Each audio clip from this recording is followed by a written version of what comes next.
Tonight, I want to talk about our programming, how we learn, how it's imprinted on us, and how it becomes narratives that guide our lives. Have you ever thought why you feel the way you feel or think the way you think?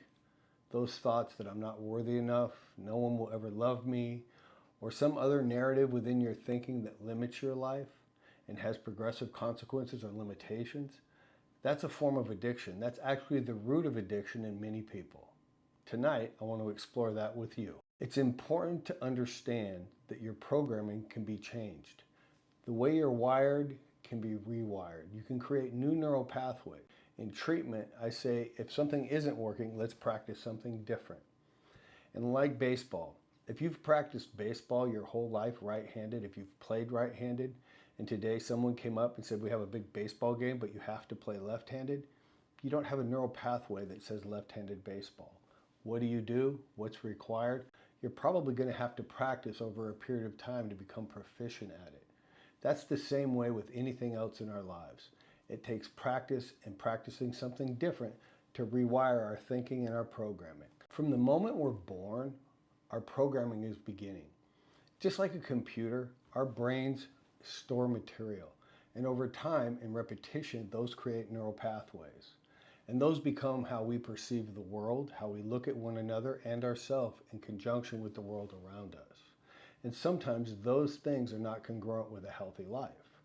If someone goes through life feeling they can't trust or get close to people, how's that going to impact their relationships?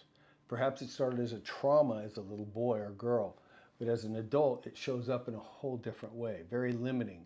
Maybe you sabotage relationships. And for many of us, we're not even aware of where that comes from. Today, I hope to change that. The gift of understanding our programming is that once we understand something, we can begin to change it. As a little boy, I felt unloved, unwanted, that nobody cared. And with that formation of neural pathways and programming, I began to run away and become rebellious. I found like-minded kids and started to do like-minded maladaptive behaviors. And over the course of my life, I got more and more into trouble.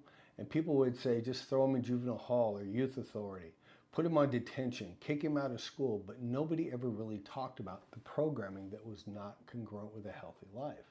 They just punished. I want a posture that shame, self-doubt, or a feeling of unloved or unwanted comes from a programming and isn't really authentically who we are. Somebody gave that to us. A life experience gave that to us. And it's time today to begin to change that. Your beliefs are not who you are.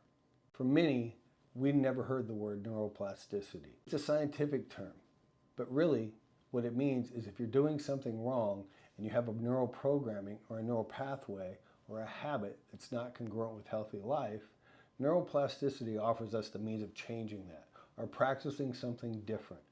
Just like that left-handed baseball, if I go out and practice every day giving myself self-esteem, positive affirmations, telling myself I'm worthy and I don't have to live in the past anymore, and doing things that are pro-social and give me a sense of belonging and connection, however intimidating that might be at the beginning, the more I practice it, the more I become used to it. And while I'm doing that, I'm creating a neural pathway, a new neural pathway that says I'm connected, I can be honest, I can be vulnerable. How powerful is that for someone that's never experienced that and didn't even know that was in the background?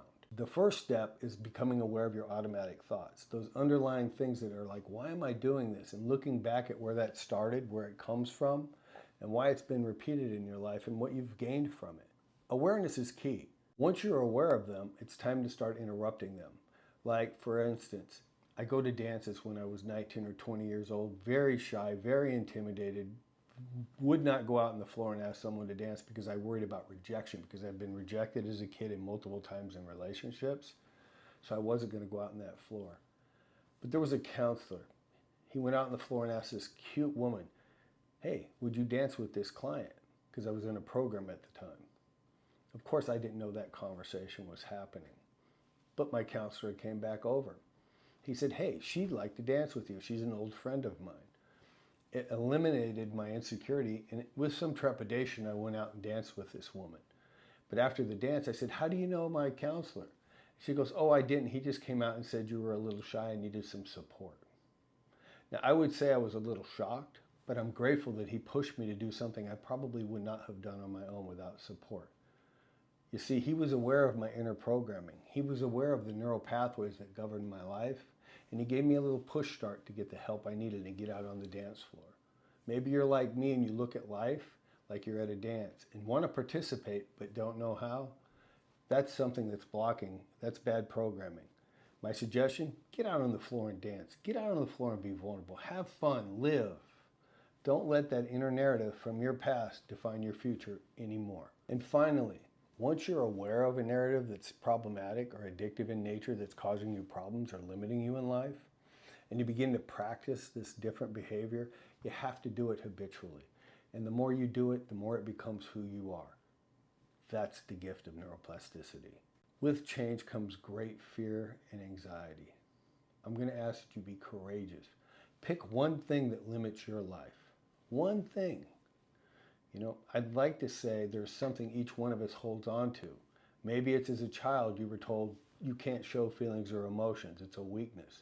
So you've went through life without showing feelings and emotions, and now you don't even know how to express them. Perhaps it's time to start to learn how to express them. Talk to somebody. Get the help you need, whether it's therapy, a coach such as myself or other professional, to help you begin to build those neurological pathways of expressing feelings of emotion, how to put your finger on it, how to become human. Because I know I didn't feel human sitting on the wall watching the dance of life go on. And today, I'm no longer on the wall. I'm here talking to you and inviting you out onto the dance floor. If you don't think you can play left-handed, you need to go out and practice playing left-handed baseball. And one day you're going to realize that you dance pretty good and you can play ball left-handed. But if you never get out on the field or the dance floor, you'll never know. Neuroplasticity says change is possible, but you have to do the work.